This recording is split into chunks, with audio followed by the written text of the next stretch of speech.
ध्यान ठेवा, आज मल्हारराव होळकरांच्या या पावनभूमीमध्ये आम्ही मल्हारराव होळकरांच्या यशवंतराव होळकरांची शपथ घेतोय। रान पेटलंय, युद्धाला तोंड फुटलंय। आता गप्प बसू नका, काठावर बसू नका, गंमत पाहू नका। माझ्यासोबत माझे सगळे सहकारी घरदार सोडून, परिवार सोडून, आपले काम धंदे सोडून 3 महिन्यापासून फिरतोय। तुम्ही का घरी बसताय? होळकरांचं रक्त जर आमच्यामध्ये असेल, ते जर सळसळत असेल, तर आता मैदानात उतरा। देवेंद्र फडणवीसांनी वचन दिलंय, मोदींनी वचन दिलंय, त्यांना आठवण करून द्या। धनगरांच्या उपकारांची जाणीव करून देण्याची हीच वेळ आहे। 21 जानेवारी मुंबईत दिसायचंय। या आजच्या पवित्र भूमीतून, महाराजा यशवंतराव होळकरांच्या जन्मानं पावन झालेल्या पवित्र भूमीतून देवेंद्र फडणवीस तुम्हाला सुद्धा एक चॅलेंज मल्हार मावळा या ठिकाणी करतोय। दिल्लीचे एक चक्कर राखतो महाराष्ट्र माझा या मराठेशाहीची, तुमच्या पेशवाईची पताका फडकवण्याचं काम मल्हारराव होळकरांनी केलं। नमस्कार, मानदेशप्रायमध्ये आपल्या सगळ्यांचं स्वागत आहे। आज 6 जानेवारी महाराजा यशवंतराव होळकर यांचा राज्याभिषेक दिन वापगाव येथे आताच मोठ्या उत्साहात संपन्न झाला। राज्यभरातून समाज बांधव जे आहेत ते आले होते। आपल्यासोबत दीपक बोराडे आहेत। धनगर आरक्षणाचा मुद्दा त्यांनी चांगलाच उचलून धरला आणि 21 तारखेला ते मुंबईला जाणार आहेत। काय सांगाल, आज तुम्ही या ऊर्जास्थळी आला आहात, काय संकल्प केलाय?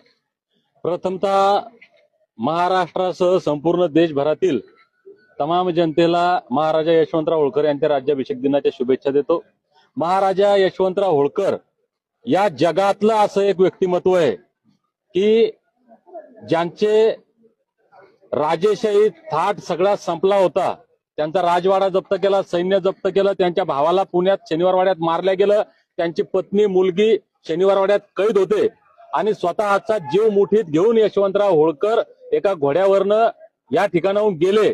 त्याच्यानंतर स्वतःचं सैन्य उभं करत स्वतः छत्रपती शिवाजी महाराजांनंतर भीष्म पराक्रम गाजवत स्वतः महाराजा झाले। या देशातल्या तत्कालीन प्रत्येक संस्थानिकाला, प्रत्येक राजाला, सरदाराला त्यांनी विनंती केली की आपला आपसी भांडण आहे, आपला भावकीचा वाद आहे, आपण नंतर मिटवू। पहिल्यांदा या देशावर जर सगळ्यात मोठं संकट असेल तर ते परकीय इंग्रजांचं आहे। म्हणून आपण सर्वांनी मिळून एकजुटीनं, एक दिलानं या इंग्रजांना हाकलूया। या देशाचं दुर्दैव आहे की त्या काळातल्या एकाही सरदारानं, राजानं, संस्थानिकानं महाराजा यशवंतराव होळकर यांना विश्वास ठेवला नाही, त्यांना साथ दिली नाही। जर त्यावेळेस महाराजा यशवंतराव होळकरांसोबत जर इथले राजे म्हणवणारे संस्थानिक सरदार हे असते तर या देशात इंग्रजांची सत्ता प्रस्थापित झाली नसती। महाराजा यशवंतराव होळकर या देशातील नाही तर जगातील एकमेव व्यक्ती आहे, एकमेव राजा आहे की ज्यांच्या पुढे जगज्जेत्या इंग्रजांना झुकावं लागलं।